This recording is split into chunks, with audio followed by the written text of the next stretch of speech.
Welcome back, Chappelle. Welcome back, Honors. Welcome back to your flip classroom and our joint together. All a part of it, all about it. Discussion about the French Revolution, right? We are continuing our discussion about the French Revolution, picking up where we left off in class today, talking about the escape attempt by the royals, right? So we talked about this today in class. We're talking about how the royals are going to attempt to try and escape following the civil constitution of the clergy, which was that big moment where they actually took all the money and land away from the First Estate to solve the immediate financial crisis. But we also talked about the Women's March on Versailles, right? Took a little bit of time to kind of dive deeper into that whole scenario, talk about the whole story, talk about how the two groups of women came together. Sheila, where you been at? And all this other different stuff, and how the royals were forced to return to Paris, right? And then we also took a little bit of time to talk about how the royals are going to attempt to escape, right? Now, they actually tried to attempt to get to a small city called Varennes, and in that city called Varennes, they actually tried to get there so they could get there long enough to get to an army and get to Austria. But unfortunately, the flight attempt would fail, right? They would fail miserably. Louis was recognized by his face on a coin and stuff like that, and it went miserably, and the royals would be dragged back to Paris, right? Well, the biggest thing, the biggest outcome about this failed flight attempt that the royals tried to escape from is that the people of France now feel like they have been abandoned, right? The people of France now feel like the royals, the king and the queen, Louis and Marie, and all their children included, now don't understand them, one, don't care about this revolution, two, and also that they disgustingly tried to attempt to escape while the revolution is going on, right? And so the thing about it is you got to remember, people like the Marquis de Lafayette supported the royals this entire time. But there are other members of the society that's now growing that is deciding to be like, you know what? We don't need these royals, the king and the queen. They're disgusting people that don't even want to be in our country for this revolution. We should get rid of them. Now, some of them, or some of these people like the Marquis de Lafayette, are saying, no, we've always had a king and queen. We should keep one. They're in the Declaration of the Rights of Man. We need them. And whereas people like these others that are growing up, and we'll talk a lot in this flip today about these other people, are like, we don't need a king and queen at all. We need a republic, and we need the king and queen's blood in the streets, right? So things are starting to get really intense because this failed flight attempt destroyed any remaining popularity that the French royals had, right? Louis, Marie, and all of their children have now proficiently embarrassed themselves to a point with this failed attempt to run away that now the Revolutionary Guard, the revolutionary people, and the revolutionary poor are so sick and tired and fed up with them that they're deciding, a lot of them, that they don't even want them around anymore, right? Now, the big thing about it, though, is as we're going on in this revolution, for a long time, the revolution was led almost purely by the National Assembly, right? So when we're looking at this thing, you got to understand, we are seeing the rise of some new groups, right? We're seeing some new groups pop up during the French Revolution that are starting to actually demand different ways and different functionality to how we should actually fix this revolution, right? Well, one of these new groups is going to be called the Sans-Culottes, which they've actually been there the whole time. They just have never had a name, right? So the thing about it, though, in general, is you got to remember at the very beginning of the revolution, the bourgeois basically ran the whole thing, right? The National Assembly that was formed at the Tennis Court Oath, those are all bourgeois members, right? They're all the wealthier of the Third Estate members that are educated and classically trained and can go to this meeting to try and solve the financial crisis. Well, the thing about it is that it seems to me, though, that it's probably not a lot of bourgeois members who are marching on Versailles. These women, these poissons, are working women that marched on Versailles. They're from the poorer classes, right? The people who stormed the Bastille, those are from the poorer classes, right? So the thing about it is this whole time that we've been referring to those people as leading up to this is this group called the mob, right? The mob of France and the mob of Paris and stuff like that. Well, at the beginning of the revolution, the bourgeois called themselves the National Assembly, and the mob did all the dirty work for them, right? They went and burned down the Bastille. They raided the Hotel des Invalides. They actually went and did all these different things. Well, the thing about it is after the failed flight, this mob is becoming self-aware, and they're like, you know what?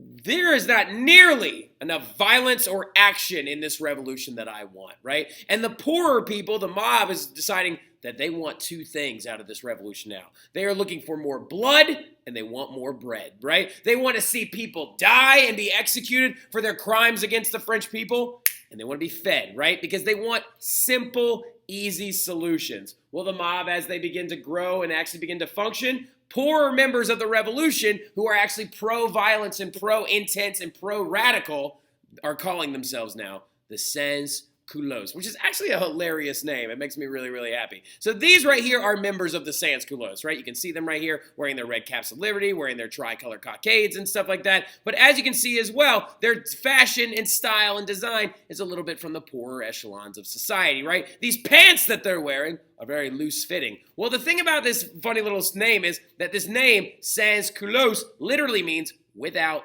pants, right? So like now they weren't running around like all Winnie the Pooh with just like one t-shirt on and no pants on. They actually wore loose-fitting trousers that working men would wear and stuff like that. Not these fancy pants that actually the bourgeois members wore that are actually known as like leggings or knickers at the time, K-I-N-I-C-K-E-R-S, right? So these like tight-fitting pants that rich people wore, they didn't wear those. So they were referred to themselves as the Sans Culottes, right? And what they are is they are the organized mob members, right? They're the radical revolutionaries that believe that they want to see more intensity, more blood, more over the top. They want executions and want the rich and the wealthy and the royals included to be punished for the things that they have done against France, right? So this is a little bit of a scary moment in France because we're seeing the division of ideas, right? Now this is really, really important because the key central idea at the very, very beginning of the French Revolution was we want change. We want fairness, we want equality before the law, we want Enlightenment era values, right? Well, the thing about it is like by 1791,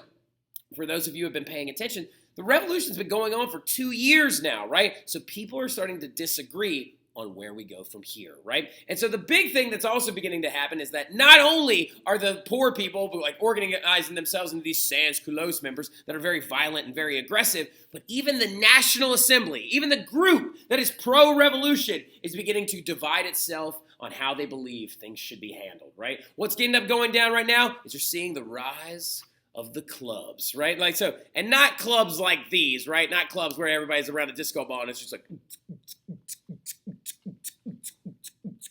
not clubs like that, okay? We're talking about clubs actually more like these, right? Clubs of organized free men and stuff like that that are getting together and deciding how they think the revolution should go, right? So the thing about it is you got to like kind of think about it like political parties, right? It's like political parties are beginning to rise up. And there's two key groups that you need to make sure you know. You got two of them, all right? You got two very different groups, but still two of them all the same. They start out as the Jacobins, and the other one is called the Girondins, right? And the way that they want to see the revolution go is the exact opposite from one another, okay? So the Jacobins, first and foremost, are the radical, the violent, the extreme, the intense, the over-the-top, right? They're the ones that believe that these uprisings by the Sans Culottes, that the Sans Culottes are right, that we should be actually punishing the nobles and executing them and getting after them and punishing people that actually disenfranchised France and put France in the situation where they had to have a revolution in the first place, right? But then you have the Girondins, right? And the Girondins are more moderate. They want to resist violence, and they want to actually bring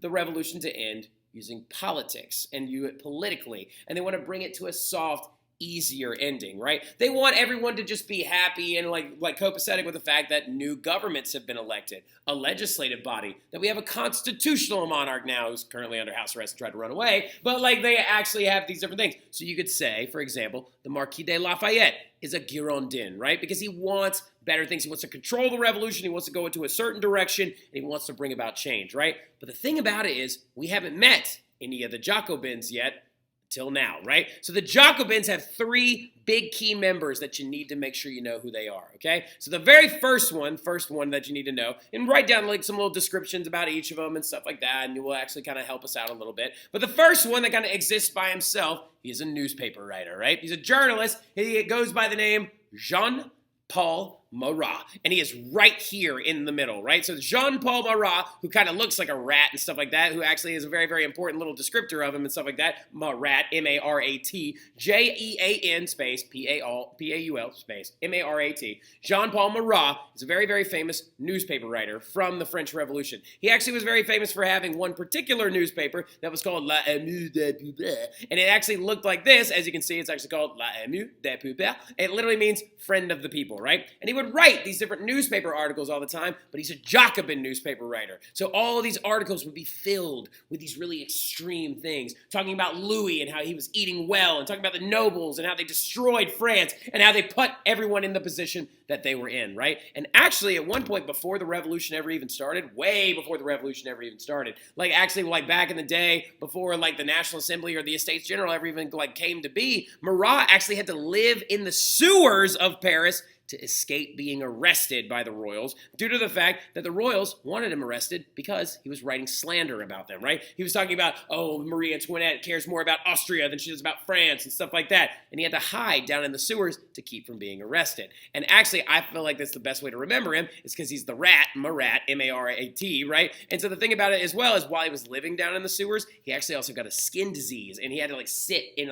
he had like a scaly skin disease where he had to sit in a medical bath for like 6 hours a day to actually like make it so like it didn't flake off and get all gross, right? But after the revolution started, he began to come out into the light and he began to talk about the different things about the revolution that he wanted to see happen, the different intense things that he believed should go down as well, right? Now, the other two guys that you need to write down are very, very important are George Danton, George, George, and Danton is his last name, D-A-N-T-O-N. He's this guy that looks like a toad right over here, right? But him and his buddy, the more famous of the two, are very, very important key leaders of the Jacobin Club, right? The other guy is known as Maximilian, M-A-X-I-M-I-L-L-I-A-N, Robespierre. R-O-B-E-S-P-I-E-R-R-E, okay? Now, Maximilian Robespierre is considered like the tyrannical, intense guy from the entire French Revolution. He's the one that's super over the top, really, really intense, but him and George Danton actually ran the Jacobin Club together, right? They ran it together as like very best friends and very, very like co-compatriots, but the thing about it is George Danton and Maximilian Robespierre both believe in a central key core idea, that the royals need to die, right? Like, so they believe the royals need to die and that there needs to be blood and executions in the streets deciding how this revolution should go. So really, really quickly, when you actually look at two figures that don't believe in the same ideas, you have the Marquis de Lafayette on one side, who wants an orderly, not intense, not over-the-top revolution that gives people more rights and more Enlightenment freedoms. Whereas Maximilian Robespierre wants to purge and cleanse France through executions of the wealthy and royals, right? And George Danton is right there believing with him, and Jean-Paul Marat believes with them as well, right? So these famous Jacobins are going to become very important as we go forward. And the best way that I like to try and remember the Jacobins and the Girondins as well is I sometimes call the Jacobins Jerrys because they're kind of like Tom and Jerry, you know what I'm talking about? As in the Jerrys, the Jacobins, are really intense, and he like beats that cat almost to death with like a frying pan all the time and stuff like that, which is crazy. And the Girondins are a little bit more calm. They're a little bit more like Gary from SpongeBob with the nice little meow and all that fun stuff, right? So just so you understand, though, is that these two new groups are rising up, right? But then something crazy is going to happen that's going to distract everybody for a hot second, right? You got Maximilian Robespierre disagreeing with Marquis de Lafayette. You got some internal fighting in some different directions. But then all of a sudden, something big goes down.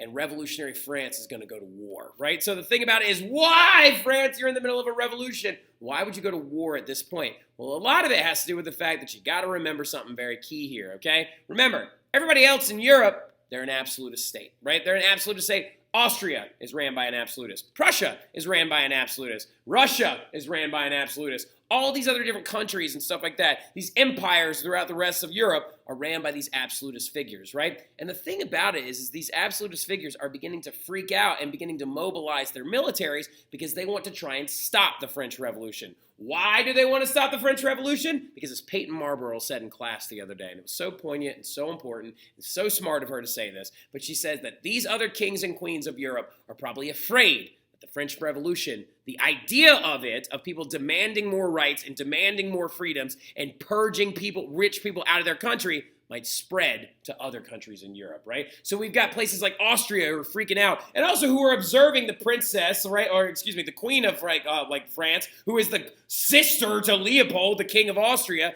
possibly in danger and violent danger and stuff like that.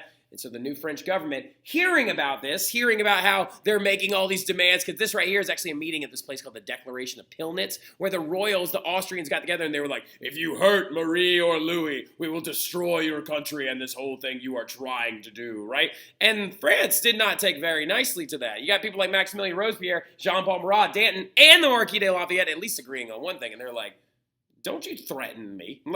So what ends up happening is the French revolutionary government decides to get an army together, and they declare war on Austria for this slight, right? And so this ends up becoming the War of the First Coalition, right? Now, to give you a heads up, looking forward into the future, there are 7, count them, 7 wars of the coalitions, and France wins all of them but one. So something you need to understand, it's France you would think would be terrible at war by this point, right? You think like, oh, they're having a revolution. There's no way that this is going to go well. Well, what ended up happening, though, is they struggled early, but they came out as a massive underdog winner, right? And what is this going to do to French nationalism, right? And also, why is it called a coalition war, right? Well, it's because it wasn't just Austria versus France. It was Austria and Prussia joined together to fight against France, right? That is a coalition. A coalition is a group of people. It would be like if I was the revolutionary state and Mr. Madrano and Mr. Mathern joined forces together to come and fight me. They are the coalition, right? Just like Austria and Prussia did against France. But what is this going to do to French nationalism, right? Just to give you a heads up, nationalism is pride in your country, right? So what's going to happen here? Is the revolution going to simmer down and calm down and they're going to get to a more peaceful state? No, of course not. They're going to get so excited and turned up because they literally are winning a war as this new government, right? They're freaking out. They're flipping out. They're like, oh my God, we are awesome. We are fighting and winning wars. We got the king and queen under house arrest. They tried to run away and we caught them and all this other stuff. So what ends up going down though as well is you got some secret people in the background that are also growing their reputation. This guy right here becomes very important as we go forward. We looked at a picture of him in class, the Napoleon Plaza Shopping Center and stuff like that over on West Napoleon Avenue, which is right there, like parallel to Vets. That guy right there is Napoleon Bonaparte. He's actually getting a very young start in the military and stuff like that during this time period. And by 1792, he's actually in the French military. He's very pro-revolution, and he's getting his young upstart experience. And also, look at his hair right there. He thinks he's Alexander the Great, like flowing his hair back and forth and stuff like that. But this leads to such an important moment in French revolutionary history because they're winning this war. They're the underdogs. They shouldn't have won it in the first place, and it's leading to the growth of this French nationalism. And so just to demonstrate the growth of French nationalism and the intensity that this war is causing that France is winning, it led to a brand new song being written, a national anthem, if you will. It's known as La Marseillaise. It is the marching song of the Marseille soldiers, and it becomes the new song of everything France. Listen to the intensity, the crescendo in the background, how fantastic it sounds, and I love the actual French national anthem because it literally gets so intense, it's so over the top. And as you can hear it in the background and stuff like that, it talks about the day of glory is arriving and all this other stuff, that they're standing against tyranny and all these other things like that as well.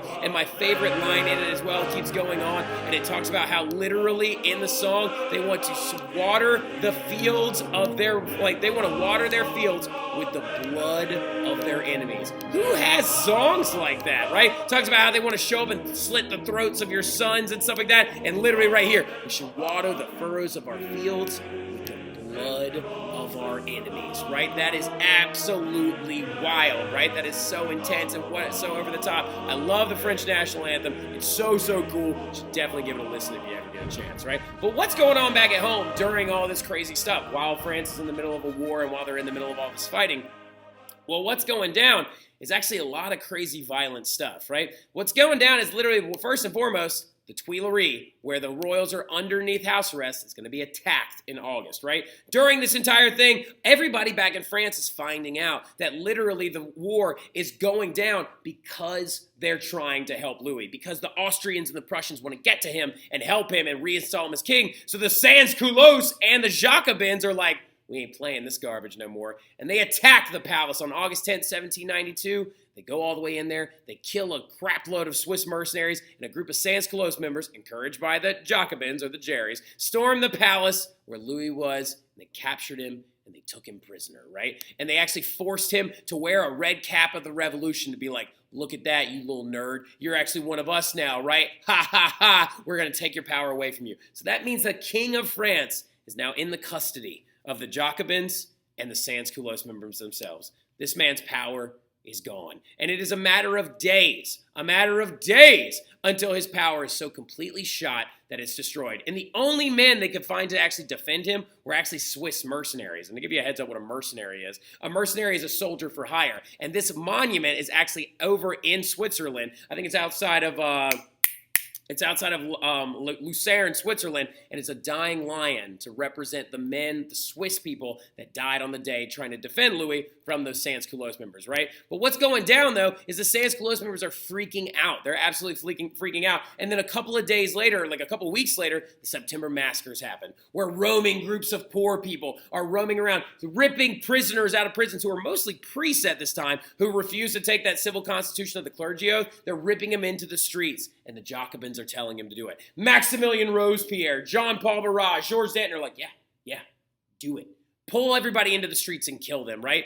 And after, like, literally this happens, in the September Massacres, where hundreds of priests were pulled out into the streets, look at them all right here, praying their way, praying as much as they could, and this man about to get stabbed in the face by a Sans-Culottes member. And you can also see right here as well, this headless torso being taken away. The September Massacres was when the Jacobins and the Sans-Culottes members probably realized at that point that they are in control of this revolution now. And so what's going to happen is the king and queen, the monarchy is abolished, and things are getting out of hand, right? The monarchy is gone.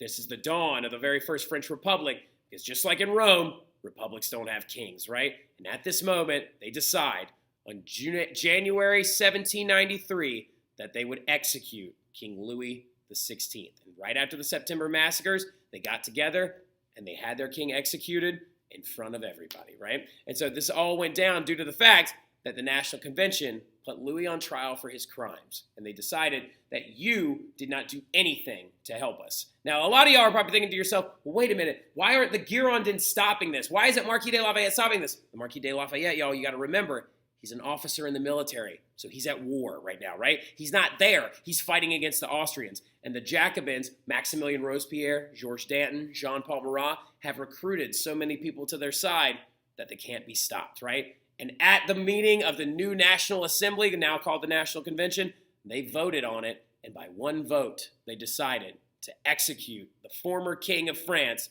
and they had Louis's head chopped off of his body using a very brand new device known as the guillotine. And at the scaffold, he said, "I forgive those who are guilty of my death." His head was severed from his body, and literally, the device that was used to do it was this bad boy right here. It's like you've probably seen of before, known as the guillotine, right? The device where literally the blade comes flying down, cuts the person's head off, and we'll talk about that a lot more stuff as well as we get into our next little unit. But everything from like this and back is on your test. I'll see y'all soon. Y'all have a good one.